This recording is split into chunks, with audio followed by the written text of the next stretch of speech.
Saudara-saudari yang terkasih di dalam Kristus, selamat pagi. Salam jumpa lagi dalam Sabda Siap Saji, Jumat 29 Agustus 2025, peringatan wafatnya Santo Yohanes Pembaptis. Marilah kita berdoa. Dalam nama Bapa, Putra, dan Roh Kudus. Amin. Oh, sungguh mulia dan sangat berjasa, tak kenal noda, murni tanpa celah. Engkau pertapa dan mati perkasa, Nabi utama. Tiada insan menyamai Anda, yang diizinkan menjadi bentara, merintis jalan yang bahkan diminta, membaptis Tuhan.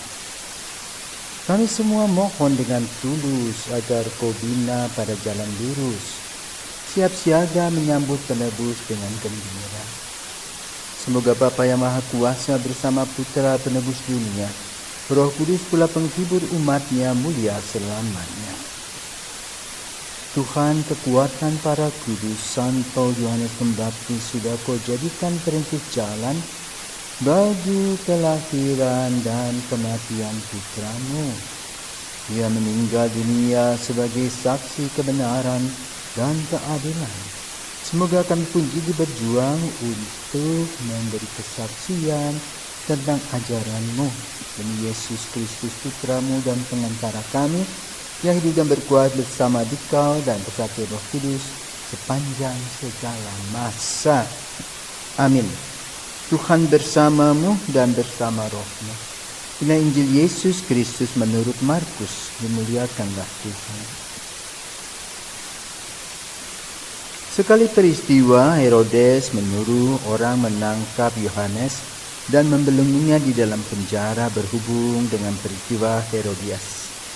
Yakni karena Herodes telah memperistri Herodias, istri Filipus saudaranya. Yohanes pernah menegur Herodes, "Tidak halal engkau mengambil istri saudaramu."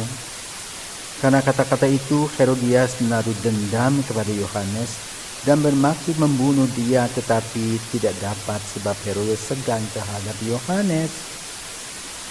Karena itu ia tahu bahwa Yohanes adalah orang yang benar dan suci.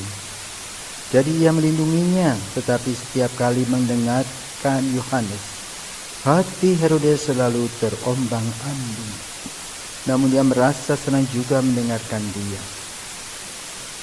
Akhirnya tiba juga kesempatan yang baik bagi Herodias, yakni ketika Herodes pada hari ulang tahunnya mengadakan perjamuan untuk pembesar-pembesar, para perwira dan orang-orang terkemuka di Galilea.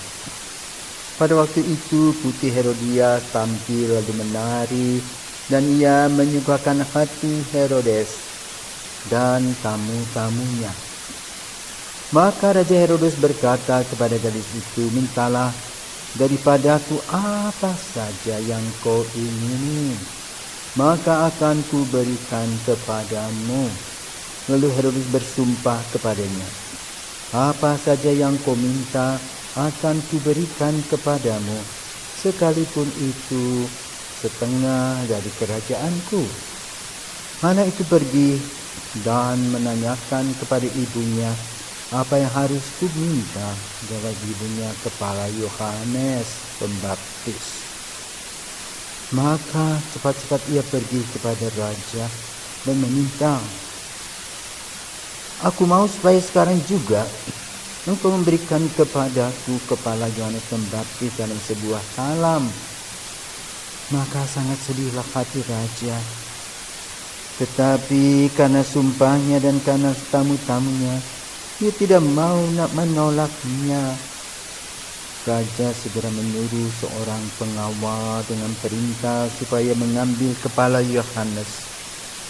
Orang itu pergi dan memenggal kepala Yohanes di penjara. Dia membawa kepala itu di sebuah salam dan memberikannya kepada gadis itu, dan gadis itu memberikannya pula kepada ibunya. Ketika murid-muridnya Yohanes mendengar hal itu, mereka datang dan mengambil mayatnya lalu membaringkannya dalam kubur. Demikianlah sabda Tuhan, terpujilah Kristus. Saudara terkasih, selamat pagi. Cerita tentang Herodes, Herodias, dan Yohanes Pembaptis adalah cerita klasik. Apa sih isinya? Kelaliman menghasilkan orang yang lurus mati konyol. Kelaliman membuat orang-orang menjadi buta. Kelaliman membuat orang-orang yang bersekutu itu seperti orang bodoh yang mengikuti apa yang mereka kehendaki. Yohanes Pembaptis tetap dikenal sebagai orang yang membuka jalan Yesus. Dia mengkritisi apa yang tidak benar sebagai jalan kebenaran dan hidup. Risikonya apa? Dirinya sendiri. Banyak orang di dunia ini, baik di kalangan pemerintah maupun di kalangan gereja, Islam seperti Yohanes Pembaptis. Bila orang itu kritis dan berada dalam satu jalan yang lurus, bertentangan berbeda pandangan dengan pemimpinnya, maka ia akan menjadi Yohanes Pembaptis. Mengkritisi dan apa akibatnya? Dimusuhi, ditenggelamkan, dibunuh karakternya. Tapi semangat Yohanes Pembaptis justru harus dipegang oleh orang-orang yang mempunyai daya seperti itu. Sadar bahwa ia akan dimusuhi oleh pemimpin-pemimpinnya yang tidak beres. Dan dia tahu bahwa dia dengan pemimpinnya berseberangan. Tetapi harus ketahui bahwa dia memegang Kristus sebagai jalan kebenaran dan hidup. Maka tidak harus takut. Berjalan terus dalam kehidupan ini. Nanti orang akan terus bercerita.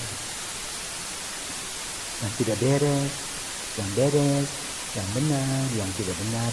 Waktu yang akan dibicara seperti yang diuraikan dalam Injil pada hari ini tentang Yohanes Pembaptis. Di mana orang tersebut lurus, benar, tapi mengandung risiko berhadapan dengan orang-orang yang menggunakan kuasanya secara langsung. Perselingkuhan Herodes dan Herodias tentu tidak akan diakui oleh Herodes atau orang-orang yang melakukan perselingkuhan tadi. Dalam perbuatan mereka pasti tersembunyi. Maka orang mengatakan, mana bukti?